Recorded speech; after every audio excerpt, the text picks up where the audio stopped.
자, 이번엔 또 가장 뜨거웠던 국감장, 환노위 국감장으로 가보죠. 세 차례나 중지되고 파행을 거듭했습니다. 바로 김문수 경사노위 위원장 때문인데 퇴장 아니 사실상 쫓겨나는 상황까지 이르렀습니다.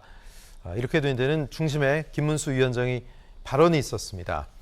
윤건영 민주당 의원이 제가 생각과 말과 행동으로 수령님, 김일성 수령님께 충성하고 있다는 생각에 변함이 없느냐. 과거의 발언에 대해 재차 물었죠. 그런 점도 있는 측면이 있다고 생각한다. 김문수 위원장이 이렇게 얘기했습니다. 발끈했죠. 윤건영 의원은 어지간하면 넘어가려고 했는데 피가 거꾸로 솟는 느낌이다. 이렇게 얘기했습니다. 정의당 이은주 의원은 쌍용차 노조는 자살특공대, 노조는 머리부터 세탁해야 한다. 민주노총이 김정은의 기쁨조다. 이런 발언을 했는데 과거의 발언입니다. 사과하라. 김문수 위원장은 무조건 사과하라는 건 동의가 어렵다. 네. 전용기 민주당 의원은 민주당을 더불어 남로당, 남로당은 남조선 노동당의 줄임말이죠. 이라고 적은 이유가 뭔가? 문 전 대통령이 종북 주사파라고 생각하냐? 김문수 위원장은 문 대통령이 신영복 선생을 가장 존경하는 사상가라고 한다면 확실하게 김일성주의자가 맞다. 이렇게 얘기했습니다. 과거의 발언에 대해서 딱히 사과를 한다거나 아니면 말을 바꾸거나 뜻을 굽히거나 전혀 그러지 않았습니다. 네, 이게 과연 국감장인지 청문회장인지 모를 정도로 고성도 오갔고 굉장히 뜨거웠는데요. 김 위원장이 경사노위 위원장이 되고 첫 국감입니다.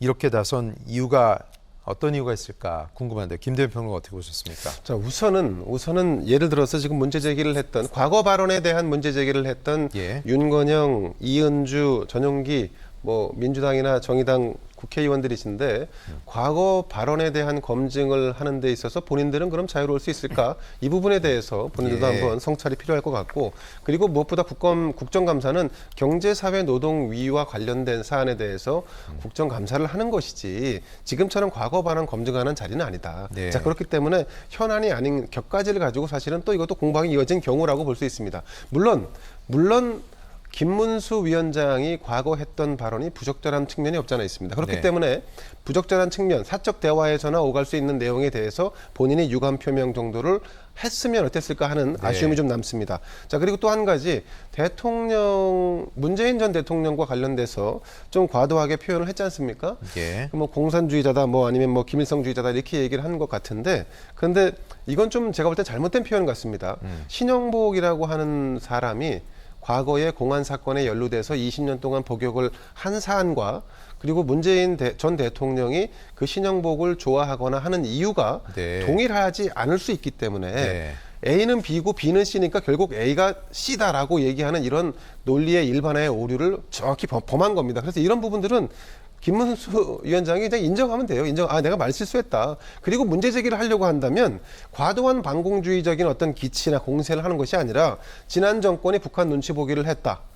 그래서 우리 공무원이 피살됐을 때도 제대로 표현하지 못했다든가 아니면 북핵과 인권을 사실상 포기하거나 방기했다. 이런 부분에 대해서 문제 제기를 하는 것은 타당성 측면에서 맞다고 볼 수 있지만 발언의 톤이 굉장히 극단적이거든요. 그렇죠. 지금. 너무 이렇게 극단적으로 반공주의적 공세로 치닫는다 그러면 공감대를 형성하기 어렵단 말이죠. 그런 점에 대해서는 이제라도 유감 표명을 했으면 좋겠는데 오늘 국정감사에서 과연 어떻게 발언할지 궁금합니다. 네.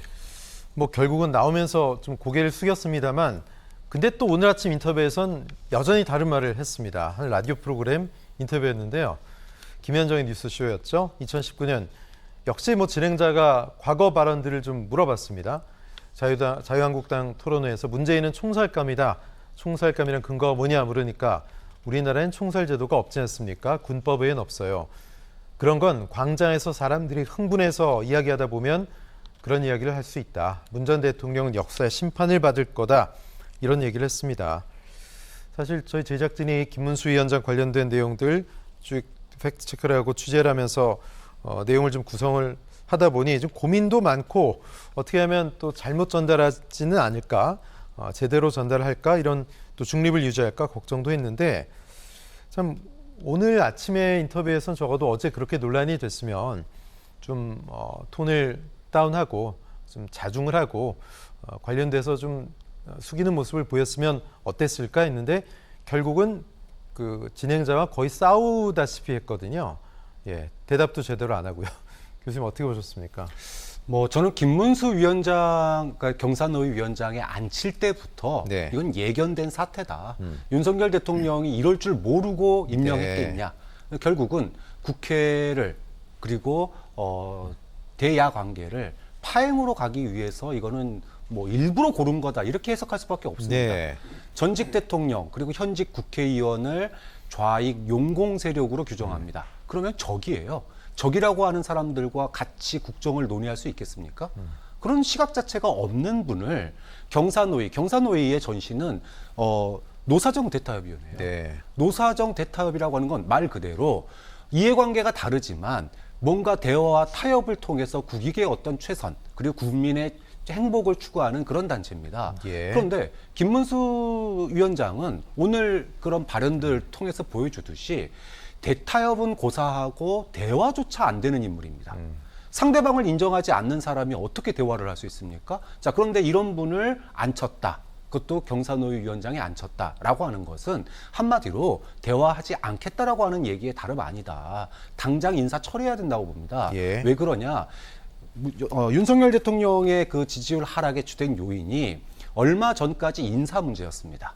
그러다가 이 해외 순방이 문제가 되면서 해외 순방이 1순위가 됐어요. 그래서 예. 다시 인사 문제로 갈 수 있다고 봅니다. 지금 김문수 위원장뿐만 아니라 소위 과거에 굉장히 우파적인 극우적인 목소리를 냈던 분들이 예. 지금 한 분, 두 분 공직에 지금 오르고 있거든요. 예. 자, 이런 분들이 발언의 수위를 필터링하지 않은 채 소위 지금의 야당에 대해서 또 전 정권에 대해서 공세를 펼친다 그러면 그것은 일부러 야당을 갖다가 소위 말해서 좌익 세력으로 규정하고 예. 어떤 그 이념 전쟁으로 지금 현 정부의 지지율, 낮은 지지율을 갖다가 돌파하겠다라고 하는 그런 의도로 보일 수 있기 때문에 다시 인사 문제가 논란이 되기 전에 김문수 위원장 인사 문제는 다 좀 제고돼야 된다. 이렇게 대화조차 안 되는 분이 어떻게 경사노위 위원장 예. 자리를 맡을 수 있는지 이거는 심각한 문제 제기가 필요하다고 봅니다. 지금 뭐 대화조차 안 되는 분이라는 말씀까지 들을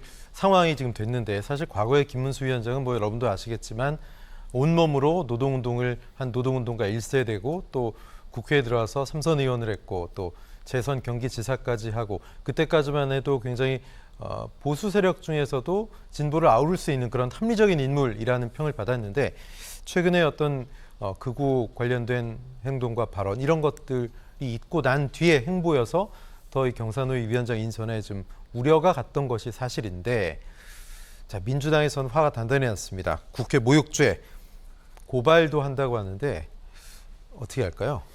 자, 우선은 말이죠. 신영복에게 사상의 강요나 강제를 할 수는 없다.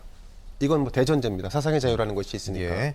자, 그리고 문재인 전 대통령의 사상에 대해서 의심할 수 있으나 이것을 공개적으로 단정하는 것은 대단히 큰 문제가 있다. 게다가 라고 볼수 있습니다. 신영복의 어떤 사상을 존경하는지 그건 구체적으로 모른단 말이죠. 그렇죠. 자, 그럼 예. 신영복, 문재인 전 대통령 그리고 이제 이어서 네. 김문수 위원장에게도 마찬가지로 동일한 잣대가 우리가 들이대야 예, 하는 예. 것이 합리적이다라고 예, 예. 볼 수 있습니다. 다만 어떤 공직에 있기 때문에 그의 태도와 자세와 공개적 발언이 문제가 된다 그러면 그 네. 부분에 대해서는 시정과 비판을 요구할 수 있다. 시정과 비판할 수 있다. 이렇게 볼 수 있을 건데 자, 지금 같은 경우는 사실은 좀 쉽게 말하면 발언에 대해서 사과하면 될 일 아닌가 하는 생각이 듭니다. 그런데 네. 사과하고 넘어갈 수 있는 일인데 이거를 고발까지 한다. 사과를 안 했다고 해서 예. 그러면 이거는 남용이라고 하지 않을 수 없고요. 자, 그리고 지금 대한민국 국회가 권위가 있습니까? 국회가 모욕을 당했다라고 하는데 지금 국민 다수는 국회의원들을 삿대질합니다. 네. 그리고 비난합니다. 더군다나 사적인 자리에서는 욕설도 마구 합니다. 그럼 다 고발당하셔야 되는 그럼 그런 국민들을 다 고발하겠습니까? 만약 예. 그렇다면 민주당이 그런 입장이라면 아마 저도 고발해야 될 겁니다. 참 씁쓸합니다. 예. 김 위원장 또 문제가 된 일이 있는데요. 국민의힘에서 지성호 의원이 이렇게 얘기했습니다. 경사노위에 불참하고 있는 민노총을 설득할 방안이 있느냐. 김문수 위원장은 민주노총 산별위원장과 만찬을 했다. 허심탄회하게 협조하고 저한테 요청할 건 요청하도록 했다. 이렇게 얘기했는데 민주노총 얘기는 다릅니다. 김문수 위원장과 만찬을 한 산별위원장은 없다. 그러니까 김문수 위원장은 누군지는 당사자는 밝혀도 된다지만 온갖 박해가 우려돼 밝히지 않겠다. 또 이게 만났냐 아니냐 진실게임 양상으로 가고 있습니다. 만약에 이게 거짓말이라면 또 상황이 좀 심각해지지 않을까요, 박 교수님? 글쎄요, 뭐 설마 이것까지 거짓말했겠습니까? 저는 뭐 김문수 위원장의 그 과거 발언에 예. 심각한 문제가 있다라고 생각하지만 이런 부분까지 거짓말했으리라고 뭐 믿고 싶진 않습니다. 네. 거짓말이 아니라고 한다면 뭐 본인이 밝혀도 된다고 그랬으니까 뭐 밝히시는 게 어떻겠느냐 이렇게 생각을 하고 사실은 경사노위가 지금 이제 고물가 상황입니다. 우리가 지금 고물가 상황에서 다 오르는데 임금만 안 오르잖아요. 네. 그러면 이런 문제들을 어떻게 합리적으로 풀어갈지 사실은 여야가 연금뿐만이 아니라 우리 이제 준조세에 해당하는 부분들 예. 뭐 물가 오르는 것들을 감안을 해야 되기 때문에 네. 이 부분에 대해서 머리를 맞대야 되는데 그러면은 민주노총 그리고 한국노총 사실 한국노총도 경사노위에서 지금 몇 번 빠졌거든요. 예. 그럼 민주노총과 한국노총을 다 아우를 수 있는 그런 인사여야 되는데 사실 우려되는 대목입니다. 그런데 네. 뭐 내가 밥 먹고 뭐 허심탄회하게 얘기하기로 했으니까 뭐 될 거다 이런 식으로 얘기하는 거는 너무 낙관적으로 보는 거 아니냐. 네. 지금 한국노총이나 민주노총, 노총을 떠나서 국민들의 이 살인적인 그런 인플레이션에 물가에 대한 그 소위 임금의 그 상승률이 그걸 따라가지 못하면서 불만들이 많이 쌓이고 있거든요. 지금 이런 부분들을 뭐 밥 한 번 먹었다고 해결된다고 생각하는 거는 좀 김문수 위원장이 한 번 더 생각해봐야 될 문제 아닌가 싶습니다. 네, 김문수 위원장의 생각, 경사노위 위원장이 되고도 크게 달라지지는 않았다는 게 어제 국감에서 또 오늘 행보에서 다시 확인이 되고 있습니다. 어제는 노란봉투법에 반대한다라고 얘기했죠. 현대민법의 기본을 허물자는 것이다 이렇게 얘기했고요. 오늘 경총을 처음으로 방문했습니다. 신 회장을 만났는데 공산주의가 소유권을 다 박탈해서 국가만 커지고 개인은 자유가 없어졌다. 소유권을 침해해버리면 공산주의가 되는 것이다. 이렇게 또 극단적인 발언을 했습니다. 글쎄요. 노동시장의 공정성을 위한 방안을 적극 모색하겠다 의지를 다지는데 과연 이게 사회적 대타협이 가능하겠느냐 이런 의문들이 나오고 있습니다. 사회적 갈등 해결이 굉장히 중요한 위치인데 또 장관급 아니겠습니까? 뭐 청문회는 하지 않지만 이 경사노위 위원장이 이런 생각 갖고 있다는 게 대타협에 도움이 될까요? 그럼 뭐 생각은 가질 수 있겠죠. 네. 뭐 생각은 자유니까. 그런데 그걸 표현하는 것은 장관급 고위 인사가 때와 장소를 가릴 필요는 있지 않을까 하는 예. 생각이 좀 듭니다. 예. 김문수 위원장이 정치권에 체류한 지가 꽤 오랜 시간이 흘렀지 않습니까? 예.